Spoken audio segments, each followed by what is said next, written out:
que sí, pero a mí no me sale nada.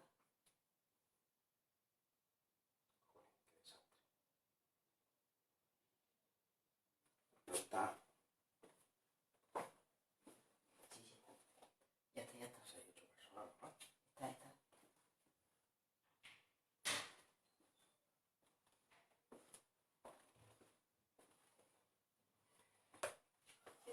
¿Ya? Vale.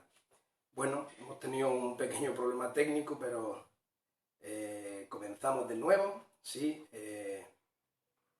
Vamos a orar primeramente, como en cada culto, ¿sí? Y vamos a dejar que Dios nos ministre otra vez por medio de su palabra. Padre, te damos las gracias, Señor, por tu presencia en medio de nosotros.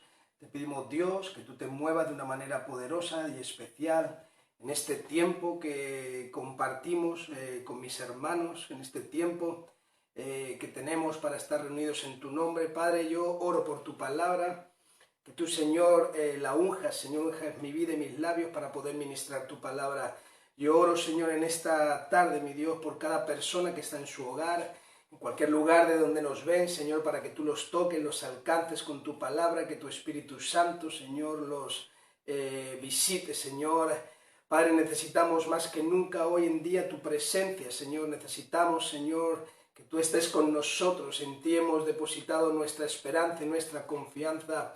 Padre, yo oro en este momento, Señor, por todos aquellos, Señor, que están sufriendo, aquellos que han perdido familiares en esta crisis, Señor, para que tú los consueles y les envíes tu paz.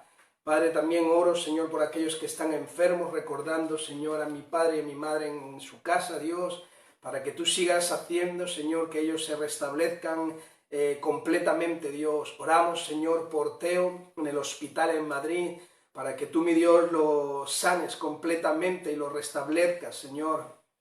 Oramos por Estela, mi Dios, Padre, en Londres, para que tú pongas también tu mano sanadora, Señor, sobre ella. Padre, oramos por este culto, mi Dios, oramos porque tú, mi Dios, te reveles a gente que no te conoce, Señor. Oramos también, Señor, por nuestras iglesias, Señor, en todo el mundo, Dios. Oramos, Dios, por las iglesias hijas, Señor, todos los pastores, Padre, para que tú, mi Dios, los guardes, Señor, y guarda cada congregación. Padre, oramos, Señor, que seas tú, mi Dios, bendiciéndonos una vez más en el nombre de Jesús. Amén. Bueno, quiero una vez más comenzar este culto recordando algunas cosas. Sí, este miércoles vamos a tener un culto una vez más, vamos a tener a las 7:30 de la tarde el culto, como siempre, así que le invito a que esté viniendo a escuchar la palabra de Dios. Sí, el jueves tenemos una vez más a las 6 de la tarde la escuela dominical con todos los niños, para que ustedes se pongan en los anuncios o en los recordatorios. 6 de la tarde, jueves, los niños tienen una cita con la profesora de la escuela dominical, ¿sí?, con esta escuela infantil. Así que vamos a tener esta actividad mientras que la iglesia está temporalmente confinada. No vamos a desatender a nuestros niños, así que los niños, por favor, hagan sus tareas, ¿sí? Tienen una cita con la profesora Abigail el jueves a las 6 de la tarde. Les quiero recordar una vez más que ustedes pueden hacer sus donaciones y entregar sus diezmos y ofrendas en el sobre, amén, que siempre tenemos, o en cualquier sobre que usted tenga en su casa. Lo puede hacer llegar a la iglesia. Klaus está allí, usted lo puede depositar en las manos de Klaus y recibir su recibo. También les envío luego, amén, el número de cuenta para que cualquier persona que disponga o tenga mejor intención de hacerlo por el banco, entonces ahí le mandamos el número de cuenta para que podamos seguir adelante. Así que quiero seguir con esta serie que hemos empezado esta mañana, la cual he titulado La cruz en el centro.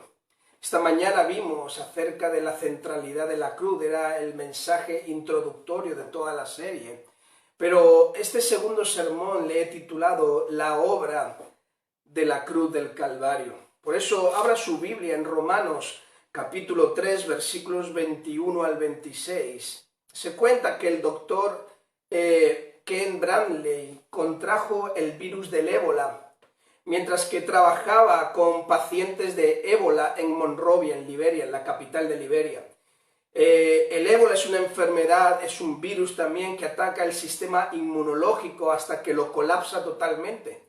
Normalmente cuando esto sucede todos los órganos comienzan a fallar y el cuerpo termina por desangrarse. Antes de ser evacuado este doctor a los Estados Unidos, uno de sus antiguos pacientes que sobrevivió al ébola, un joven de 14 años, le dio una transfusión de sangre, de su sangre, la cual ya contenía anticuerpos, y estos anticuerpos ayudan a combatir el virus que es mortal de necesidad. Así que este doctor Bradley sobrevivió justo porque la sangre de otra persona comenzó a trabajar o a hacer un trabajo dentro de su propio cuerpo. Y lo que le quiero ministrar es que esta es la receta del Evangelio. Esta es la solución del Evangelio. Y esto habla acerca del trabajo que la cruz del Calvario hace en nosotros. Por eso quiero leerle este texto en el libro de Romanos, capítulo 3, versículos del 21 al 26. Dice así la palabra de Dios: pero ahora, aparte de la ley, se ha manifestado la justicia de Dios, testificada por la ley y por los profetas, la justicia de Dios por medio de la fe en Jesucristo para todos los que creen en Él, porque no hay diferencia, por cuanto todos pecaron y están destituidos de la gloria de Dios, siendo justificados gratuitamente por su gracia, mediante la redención que es en Cristo Jesús, a quien Dios puso como propiciación por medio de la fe en su sangre, para manifestar su justicia a causa de haber pasado por alto en su paciencia los pecados pasados, con la mira de manifestar en este tiempo su justicia, a fin de que Él sea justo y el que justifica al que es de la fe de Jesús. Quiero hablar en primer lugar acerca de la revelación del pecado. En el libro de Romanos, Pablo trata con el mayor problema que el ser humano tiene, que es el pecado. El pecado es desobediencia a Dios, es rebelarse contra Dios, es errar, desviarse de sus mandamientos, es perder el rumbo en cuanto a la dirección que Dios nos ordenó. Por eso el versículo 23 de nuestro texto dice: por cuanto todos pecaron y están destituidos de la gloria de Dios. La realidad del pecado en el ser humano es que somos rebeldes contra Dios. Todos sin excepción, todo el ser humano, hombre, mujer, joven, adulto, mayor, anciano, da igual tu posición social. La Biblia declara que todos somos rebeldes contra Dios. Todos decimos: yo quiero hacer lo que me da la gana. Quiero seguir mi propio camino. Me niego a vivir a la manera que Dios ha establecido. Así que nos rebelamos contra Dios y nos rebelamos contra la opinión que Dios tiene sobre nuestro pecado. Hay mucha gente que tratan de rechazarlo. ¿Quién es Dios para juzgarme a mí? Hay gente que trata de compararse. Bueno, yo sí hago algunas cosas mal, pero no soy tan malo como aquellos que matan, no soy tan malo como mi vecino, no soy tan malo como fulanito de tal, o no soy tan malo como los ladrones o los violadores, o como los terroristas, etc. Y tratan de compararse. Esto lo hacían los judíos, se comparaban con los gentiles. También a veces tratamos de desviar la culpabilidad o nuestra rebelión. Sí es cierto que lo hice, pero no es culpa mía, es por culpa de otros. Hay muchas veces que le culpamos a cualquier persona por aquellas cosas que son nuestra culpa. Y definitivamente muchos de nosotros tratamos de minimizar el asunto del pecado, el asunto de nuestra rebelión contra Dios. Sí hago algunas cosas que están mal, soy un pecador, a veces no hago lo que Dios quiere, pero tampoco le hago daño a nadie, ¿me entiendes? Esto es lo que mucha gente hoy en día dice, y cuando le hacen daño a alguien, bueno, es hecho algo daño a alguien, pero tampoco es algo tan grave, es algo que pueden superar. La cruz es la revelación de nuestro pecado. La Biblia habla acerca de la santidad de Dios, habla acerca de su pureza, habla acerca de su perfección. En el libro de Habacuc, capítulo 1, versículo 13, dice así la palabra de Dios: muy limpio eres de ojos para ver el mal, ni puedes ver el agravio. Esto es la palabra de Dios hablando acerca de Dios mismo. Es alguien puro, santo, perfecto. Y hay algunas personas que muchas veces cuando hablas con ellas se sienten mal cuando leen o cuando escuchan acerca de violencia o abusos. Pero la realidad es que Dios es perfecto. Él es santo, Él es puro. Y Él mira, Él ve, Él escucha todo lo que sucede. En nuestra escritura tenemos en el libro de Romanos cómo es la opinión de Dios acerca de nuestro pecado. Porque Dios opina sobre nuestro pecado. Él tiene una opinión formada y en el versículo 25 que hemos leído en nuestro texto, Dios presentó a Jesucristo como una propiciación, como un sacrificio expiatorio para demostrar su justicia. ¿Cuántos saben que un sacrificio era necesario para satisfacer la ira? Salmo capítulo 7, versículo 11 dice: Dios es juez justo y Dios está airado contra el impío todos los días. A veces esto se nos hace difícil de entender y aún de explicar. ¿Cómo puede ser Dios un Dios justo que juzga con justicia y aún así miramos que no ejecuta a veces sentencias contra las personas que son malvadas? Es más, muchos justos, muchas personas que hacen el bien tienen envidia del impío porque parece que a los malos o a los injustos les va mejor, por lo menos en el corto plazo.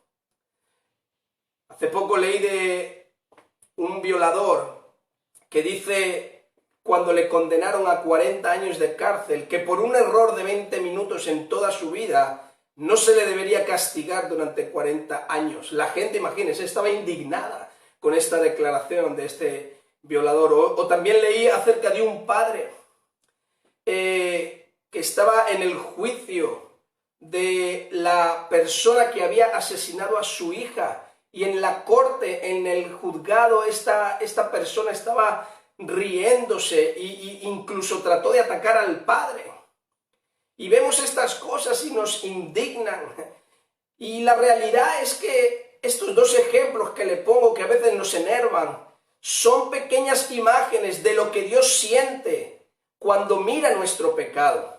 Por eso la Biblia, hemos leído en Romanos en el versículo 23, por cuanto todos pecaron están destituidos de la gloria de Dios. Hay un teólogo que se llama Sproul que dice: la pregunta teológica más desconcertante no es por qué hay tanta maldad o tanto sufrimiento en la tierra. La pregunta más difícil de responder es: ¿por qué Dios nos tolera en nuestra pecaminosidad? Considerando cómo nuestro pecado debe aparecer a la vista de Dios, un Dios justo y un Dios santo que nos creó, la pregunta es: ¿por qué nos permite seguir vivos, respirando? ¿Cuál es la causa por la que seguimos aquí? Y la respuesta es clara, la respuesta fue la cruz del Calvario. El pago debe ser la sangre. Esto es lo que hemos leído, y usted sabe ese texto famoso: la paga del pecado es la muerte. Así que alguien tiene que morir por causa del pecado. Hay sangre que tiene que ser derramada por causa del pecado. Esto es los sacrificios de expiación. Sangre tiene que pagar el pecado. Debe resultar en la muerte de alguien. Una multa o unas cuantas oraciones, o poner algunas cuantas velas o algunas buenas acciones, ni siquiera podría comenzar a arreglar el problema. Así que ¿Qué es lo que piensa Dios sobre nuestro pecado? Pues Él pensó en la cruz. Y esto lo tenemos que hacer nosotros, algo personal. ¿Quién puso a Jesucristo en la cruz del Calvario? Hay mucha gente que odia a los judíos o culpan a los judíos por la crucifixión de Jesús. Otra gente culpa al Imperio Romano, a los romanos que fueron los que ejecutaron a Jesucristo en la cruz. Pero no es suficiente, hermano, con esto. La realidad es que todos pecamos. Todos pusimos a Jesucristo en la cruz. Es nuestra culpa, es tu culpa, amigo, es mi culpa. No es suficiente decir que Dios amaba tanto al mundo. Jesús murió por los pecadores, murió por mí, tenía que morir por mí también.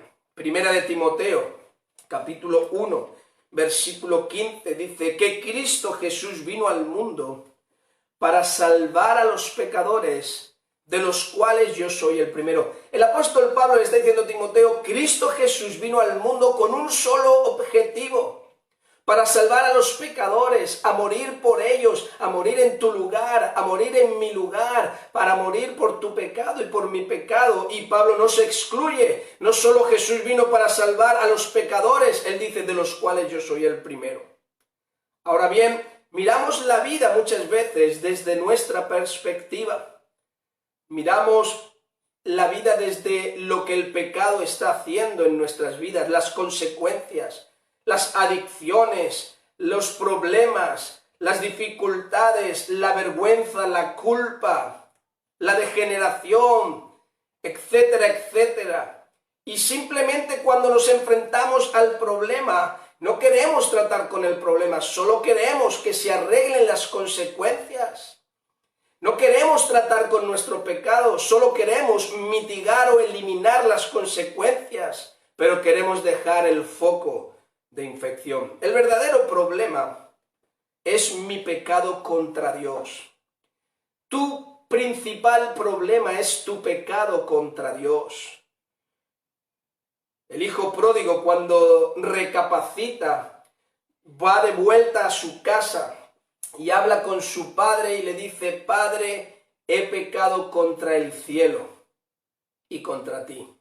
Hay un reconocimiento de que el estado en el que él se encuentra totalmente deplorable, sufriendo todas las consecuencias de su pecado y de sus malas decisiones, al final él tiene que reconocer y decir, yo he pecado contra el cielo. Usted y yo tenemos que reconocer, hemos pecado contra Dios. Dios es santo, Dios es puro, Dios es justo. La paga del pecado es la muerte, dice la Biblia, mas la dádiva de Dios es vida eterna en Cristo Jesús. Y en el versículo 23 de nuestro texto es claro, todos pecaron. Por cuanto todos pecaron, están apartados, separados, están destituidos de la gloria de Dios. Los problemas de nuestras vidas no se arreglarán mientras que mantengamos nosotros rebelión contra Dios. Cuando mantengamos nosotros nuestras vidas en el pecado, no se arreglarán los problemas. No podemos entender nosotros realmente y genuinamente la relación con Dios, a menos que veamos y reconozcamos nuestro pecado. Y esto es una de las cosas que la cruz hace.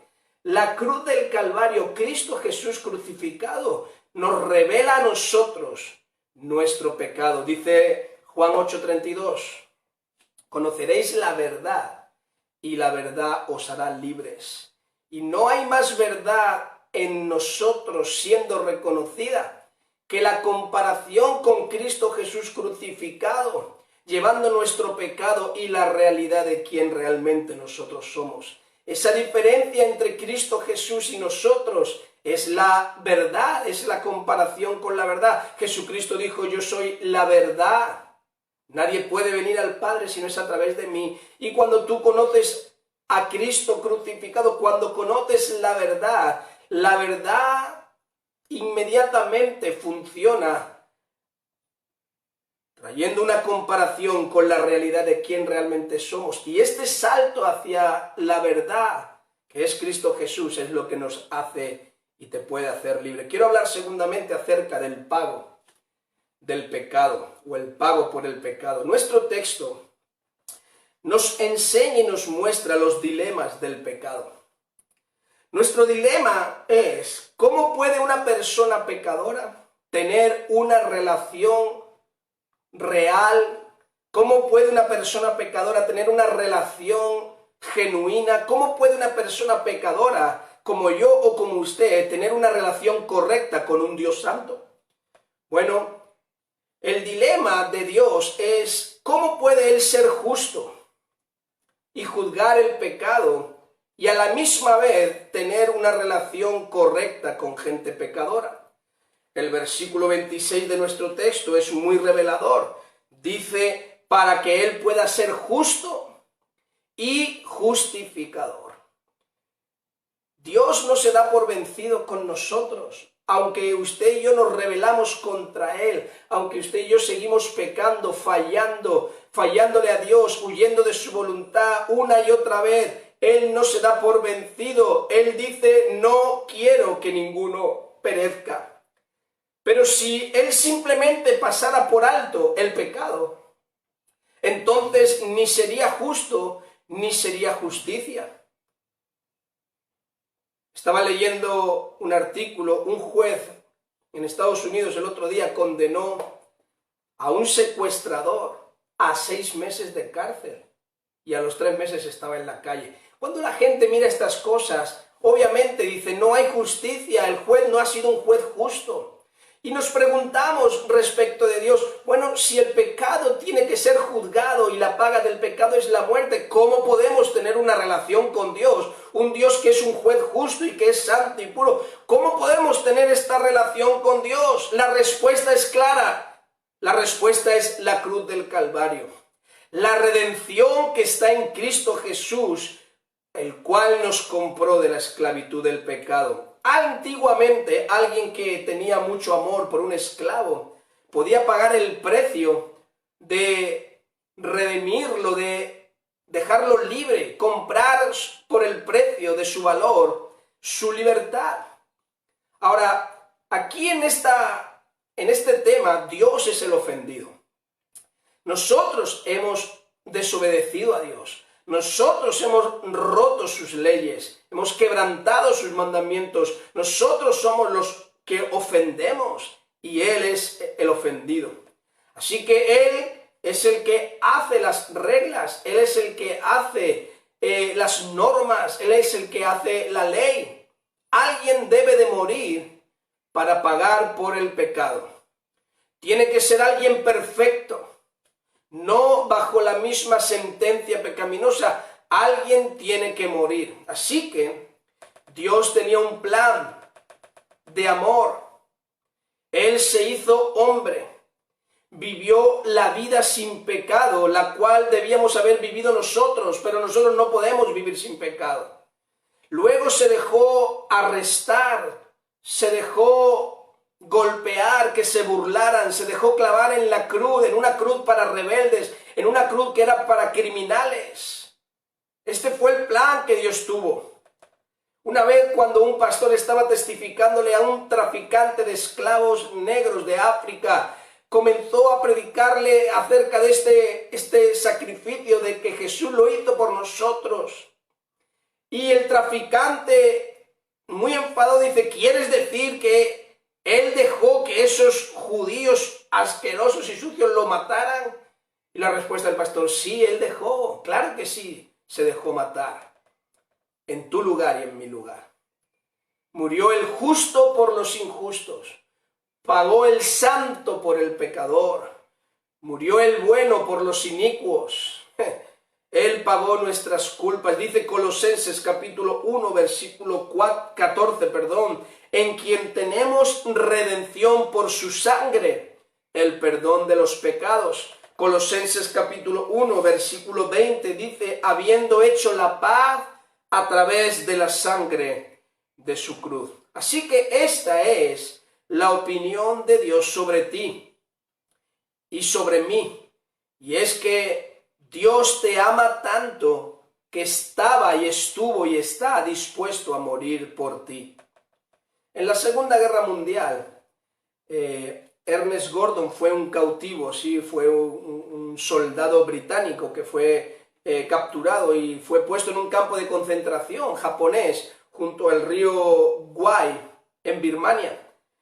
Los prisioneros de guerra allí fueron obligados a construir lo que se denominaba el ferrocarril de la muerte, donde se transportaban a las tropas japonesas al frente de batalla. Así que muchos soldados fueron torturados, murieron de hambre, trabajaron hasta el agotamiento. Se cuenta por 16.000 soldados los que murieron en ese trabajo. Un día las herramientas estaban siendo auditadas, contadas, y un guardia, de repente, cuando terminó la contabilización de las herramientas, dijo que faltaba una pala. Así que se volvió loco, empezó a desvariar, a despotricar, a chillar, puso a todos los soldados presos que estaban allí en fila, exigiendo saber qué prisionero había robado la pala que faltaba. Enfurecido, y ordenó a quien fuera culpable que diera un paso al frente para recibir un castigo. Pero nadie lo hizo. Así que de repente el soldado japonés empezó a gritar: va hoy a matar a todos, si nadie da un paso adelante, si nadie declara quién ha robado esta pala, yo los voy a matar a todos, mientras que estaba cargando una ametralladora para aniquilarlos a todos. El guardia gritó: la última oportunidad o todos mueren, y comenzó a preparar esta ametralladora y comenzó a apuntarla ya a los prisioneros. En ese momento un hombre dio un paso al frente y se adelantó, y parado en la posición de firmes de los soldados, él declaró con calma: yo lo hice. El guardia japonés empezó a golpear a este prisionero hasta terminar por matarlo. 2 días después, mientras que sus amigos venían de enterrar su cuerpo sin vida, las palas del cobertizo una vez más fueron contadas, solo para revelar que el soldado se había equivocado al contar y no faltaba ninguna. Este soldado estuvo dispuesto a entregarse y morir él con tal de que no mataran a todos ellos. Y esto es lo que Jesucristo hizo. Él dio un paso al frente y se dejó matar para que tú y yo no pagáramos el precio de nuestro pecado. ¿Cómo conseguimos entonces este perdón, esta redención? ¿Cómo conseguimos entonces esta relación que podemos tener con un Dios santo? Intentándolo con todas nuestras fuerzas, tratando de hacer buenas obras o de limpiar nuestros actos. La Biblia declara en el versículo 24 de nuestro texto: siendo justificados gratuitamente por su gracia. Siendo justificados gratuitamente por su gracia. Es algo que es inmerecido, es algo que se nos regala, es algo que se nos da, no se puede ganar por nosotros mismos. Por eso dice el versículo 21, aparte de la ley, aparte de las cosas que tú y yo podemos hacer, es algo que se gana gratuitamente por su gracia. Y esta es la parte más crucial del cristianismo. Romanos 3:22, la justicia de Dios por medio de la fe en Jesucristo, para todos y cada uno de los que creen. Si creemos que Jesús ha pagado por nuestro pecado, Dios nos dará su justicia. Y esta es una ofensa en contra del orgullo humano. Es que el ser humano trata de salvarse a sí mismo. El ser humano es tan orgulloso que piensa que él tiene alguna posibilidad de hacer algo para ganar su salvación. Pensamos que haciendo cosas buenas, pensamos que haciendo buenas obras, pensamos que nosotros podemos conseguir de alguna manera pagar el precio que era necesario, pero la paga del pecado es la muerte. Así que la cruz ofende el orgullo humano, porque no hay nada que el ser humano pueda hacer por sí mismo para alcanzar el perdón de los pecados. Jesús crucificado ofende el orgullo humano, porque es algo que se nos da inmerecidamente. Usted no lo puede ganar, es algo que nos ha sido regalado Dice, hemos sido justificados gratuitamente por su gracia. Es inmerecido. Este hombre que le estaba testificando, este pastor que le estaba testificando a este traficante de esclavos de África, preguntó al pastor, ¿quieres decir que lo único que tengo que hacer es orar a Dios, poner mi fe en Jesucristo y Él perdonará todos mis pecados y ya está? Es imposible, le dijo, que sea tan fácil. Tiene que haber algo que yo tenga que hacer para alcanzar el perdón. Demasiado fácil. Y declinó la invitación a salvarse. Quiero terminar hablando entonces acerca de la obra de la cruz. La pregunta clave de la cruz es: ¿qué diferencia hay hoy en tu vida? ¿Qué diferencia hay hoy en tu vida después de la cruz? Porque como pastor me asombro y me aterro cada vez más. ¿Cuántas personas llenan las iglesias?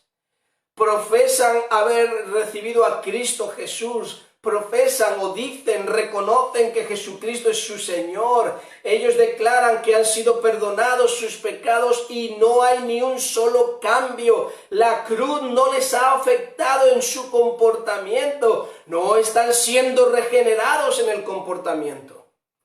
Por eso la pregunta clave es: ¿qué obra, qué trabajo está haciendo la cruz en tu corazón, en mi corazón, en tu vida y en mi vida? Porque Romanos 3:24 en nuestro texto dice, siendo justificados gratuitamente por su gracia, mediante la redención que es en Cristo Jesús. Nos habla de justificación y de justicia.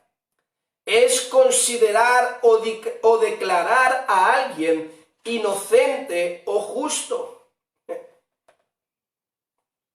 No es lo que hacemos. Frecuentemente creemos que podemos limpiarnos nosotros a nosotros mismos, convertirnos en inocentes o que tenemos derecho. Somos declarados, dice la Biblia, o vistos como justos e inocentes por la sangre de Jesús. ¿Y qué significa justificación en la práctica? ¿Y qué hace la justificación por nosotros? Número uno, es que todos nuestros pecados pasados son removidos, son eliminados, son quitados. Es solo como si nunca hubiésemos pecado. La Biblia declara que una obra de la cruz es esta, es la justificación. Significa todo nuestro pasado ha quedado removido, todos nuestros pecados pasados, mejor dicho, han quedado olvidados, la cuenta se ha borrado, estás a cero. Segunda de Corintios 5:21 dice, al que no conoció pecado, por nosotros Dios lo hizo pecado, para que nosotros fuésemos hechos justicia de Dios en él. Fue una justicia imputada. Dios atribuye toda nuestra cuenta de pecados y la pone en Jesucristo, en la obra de la cruz del Calvario. Por eso es una tontería, después de haberse convertido, sentirse culpable por algo que ya no existe. Yo sé que hay muchas personas que tienen problemas con su pasado y todavía hay asuntos y eventos del pasado que necesitan ser quitados de en medio de sus vidas, porque todavía les atormentan, todavía los deprimen, todavía los ponen abajo, quieren avanzar y no pueden, porque cuando ellos quieren avanzar, su pasado se les confronta y se les hace imposible. Pero la realidad es que eso ya no existe. La sangre de Jesús en la cruz del Calvario ya lo eliminó. Esto es la justificación. Ya no hay pecado pasado, ya se eliminó, ya Dios lo olvidó. Por eso es muy triste y es muy difícil de entender, o muy tonto, déjeme usar esta palabra, sentirse culpable por algo que ya no existe. Nuestra relación con el pecado ha cambiado. La salvación es un milagro.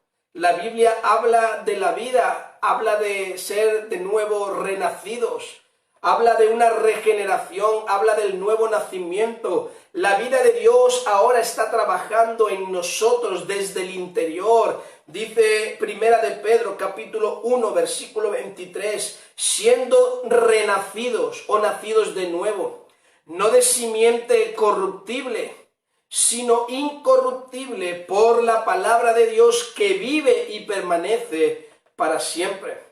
Y es verdad que puede ocurrir a diferentes velocidades, pero cuando hablas con gente que la cruz está haciendo un trabajo, está haciendo una obra en ellos, siempre te van a decir cómo sus deseos han cambiado, cómo sus apetitos cambian, cómo su manera de pensar cambia, sabiendo ahora qué cosas son pecaminosas y cuáles no, sabiendo ahora el bien y el mal, qué hacer y qué no hacer.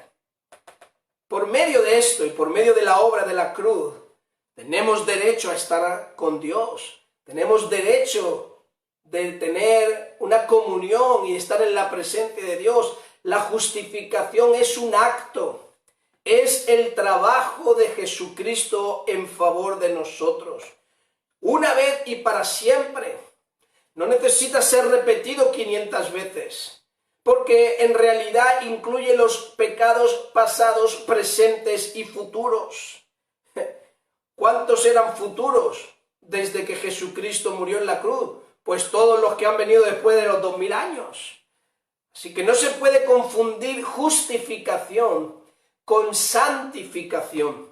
Jesús trabaja todavía constantemente en nosotros, hace un trabajo de regeneración, hace un trabajo progresivo desde el momento en que nos salvamos, pero el día de nuestra salvación, usted y yo hemos sido justificados.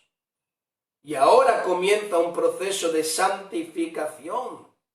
Por eso no se puede confundir justificación con santificación. La santificación es el trabajo progresivo que Jesucristo hace desde el día en que nosotros nos salvamos hasta el día en que Cristo venga.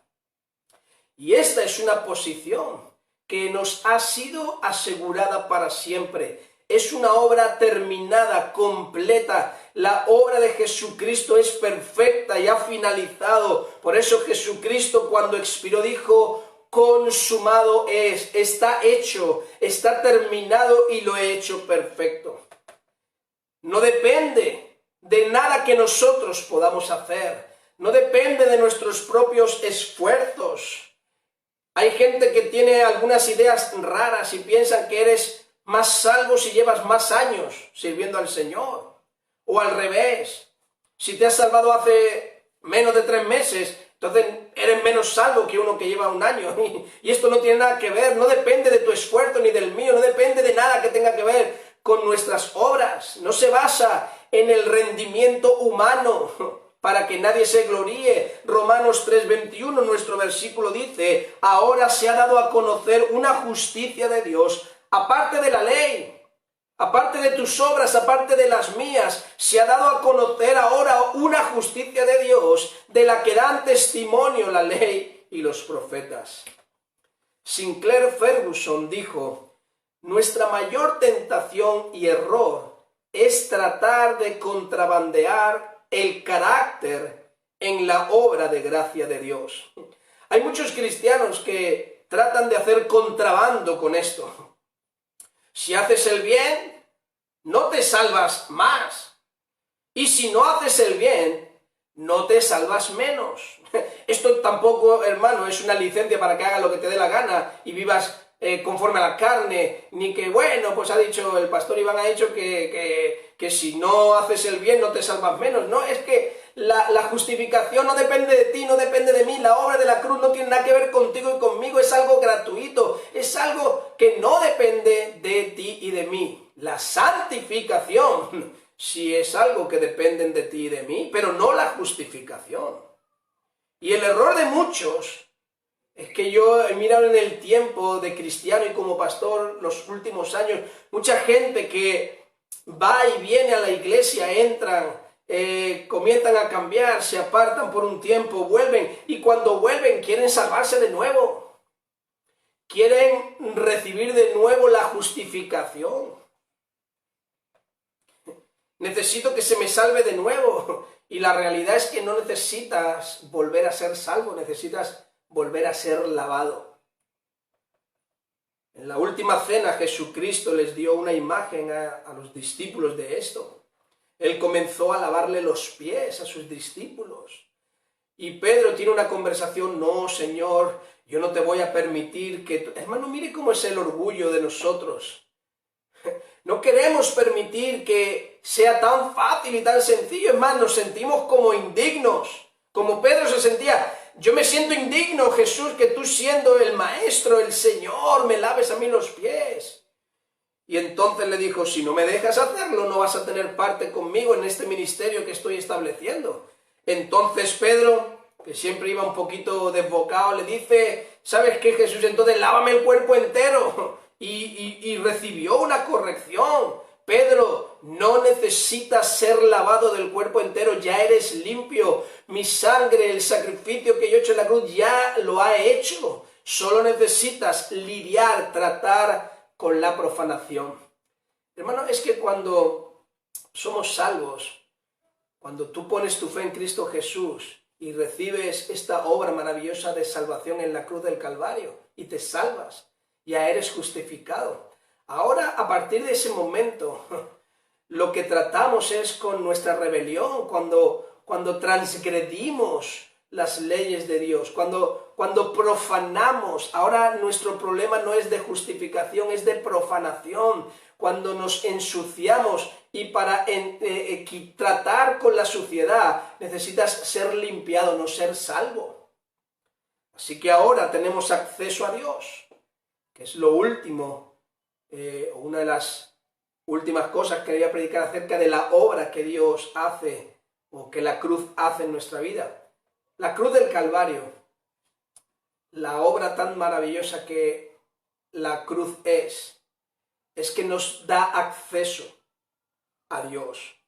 No es simplemente el poder entrar y estar de pie delante de Dios, es que elimina el castigo.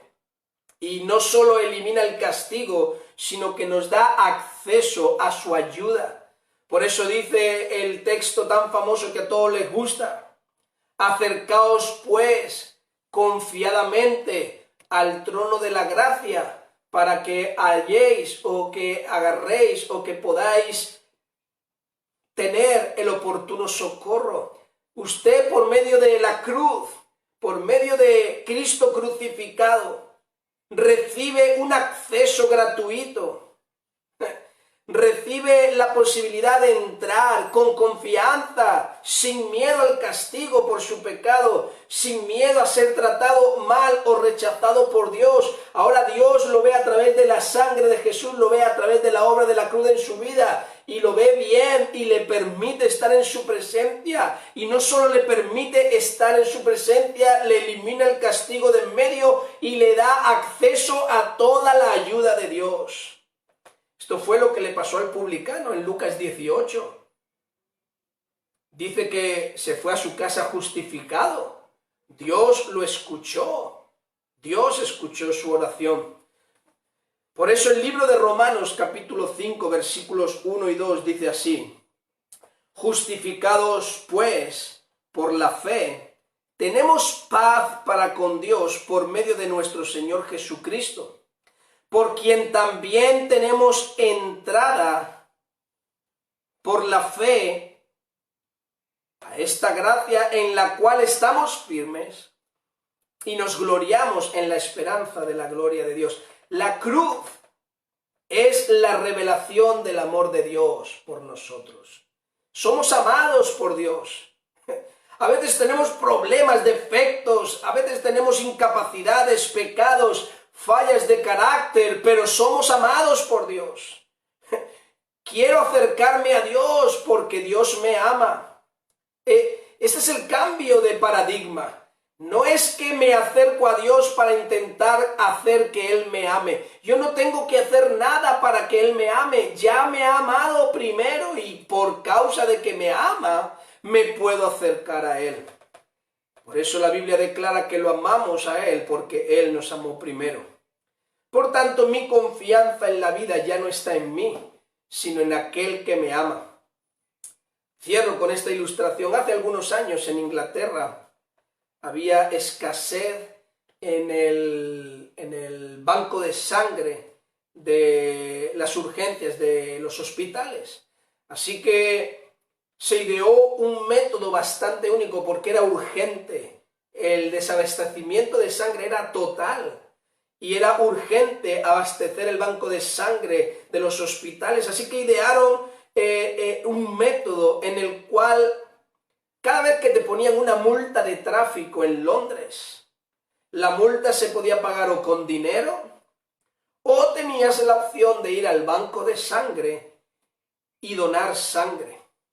Así que un señor que lo pillaron haciendo lo que no debía en el tráfico, él se acordó de la noticia y así que dijo al policía, mira, ¿sabes qué? Póngame la multa, pero yo voy a ir a donar sangre. Lo que hacían es que cuando te ponían la multa, tú ibas al hospital, donabas tu medio litro de sangre en el banco de donantes y el banco de donantes, sí, el banco de sangre te expedía un recibo como que habías hecho la donación y tú con la multa y con el recibo de la donación ibas al ayuntamiento y te ponían un sello que ponía pagado con sangre.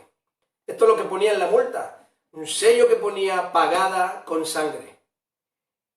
Y es interesante, hermano, porque cuando me acuerdo de la obra de la cruz y miro la multa mía, o miro la multa miro la paga del pecado que es la muerte, todavía puedo ver el sello de Dios que es la cruz, que pone en tu frente y en mi frente y de todos aquellos que se entregan a Dios, los sella con este sello pagado con sangre.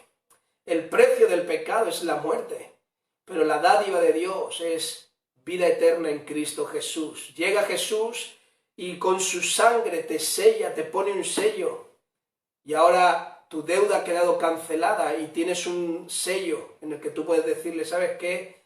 Mis pecados han sido perdonados, han sido pagados con sangre. Padre, gracias por tu palabra. Gracias, Señor, por haber muerto por nosotros en la cruz del Calvario. Gracias por este sello, Señor, pagado con sangre. Tu sangre ha pagado por nuestros pecados. Tú has pagado por nuestros pecados, Dios. Yo oro en este momento, Señor, Padre, para que esta obra maravillosa que fue hecha en la cruz del Calvario, la cual nos ha alcanzado a muchos, Señor, alcance, Señor, a mucha gente, Señor. Si hay gente que nos está mirando y todavía sus pecados no han sido perdonados, Señor, yo te pido que tú los perdones por medio de la fe que ellos de hoy en adelante van a poner en ti, por medio de la confesión de sus pecados, por medio de confesarte a ti, Señor, como Señor y Salvador, como el único y suficiente Salvador de sus vidas y de sus almas. Padre, perdona, Señor, los pecados de aquellos que ponen la fe en ti. Dios, yo oro en este momento, Padre, que tú te reconcilies con cada uno de ellos, aquellos que ponen la fe en Cristo Jesús. Gracias, Señor. Gracias, Dios, por amarnos tanto, por amarnos primero, que diste a tu Hijo unigénito en la cruz del Calvario a morir en mi lugar. Lo diste para que muriera en el lugar de cada uno, Señor. Pagaste el precio que tenía que ser pagado por causa de nuestra rebelión y de nuestros pecados. Dios, yo te pido, Señor, Padre, que tú traigas una revelación clara en el corazón y en la mente de mis hermanos y hermanas acerca de la justificación. Padre, para que no confundamos la justificación con la santificación, Dios, y podamos disfrutar permanentemente, Señor, de la obra de la cruz del Calvario en nosotros, Señor. Yo te doy a ti las gracias, Señor, y te damos a ti la gloria y la honra en el nombre de Jesús. Amén. Bueno, hasta aquí el mensaje de hoy.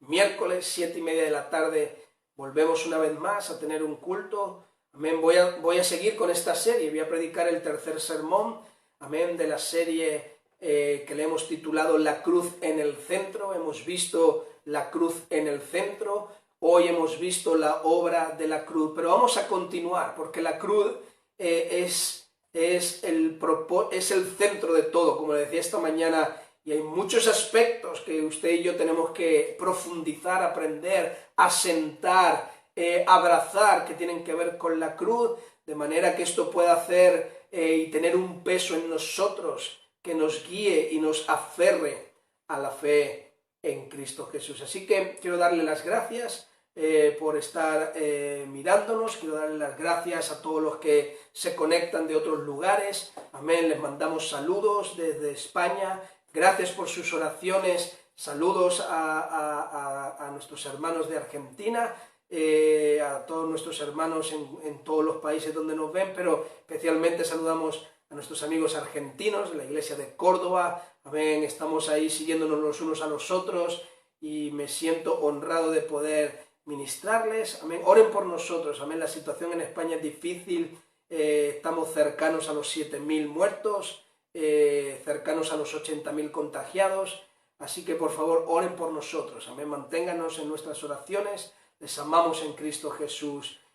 Para la gente de la iglesia de Elegido, quiero recordarles, amén, mi teléfono sigue 24 horas a su servicio, cualquier cosa que necesiten, por favor, manténganse llamándome, cualquier cosa que necesiten, me pueden escribir, me pueden llamar, estamos para atenderlos y servirlos, cuídense, manténganse en la casa, por favor, observen todas las medidas de seguridad, amén, y pronto, cuando salgamos de esta, nos vamos a gozar juntos, amén, tengo ganas de verlo, les echo de menos, amén, y pronto nos vemos, que Dios les bendiga.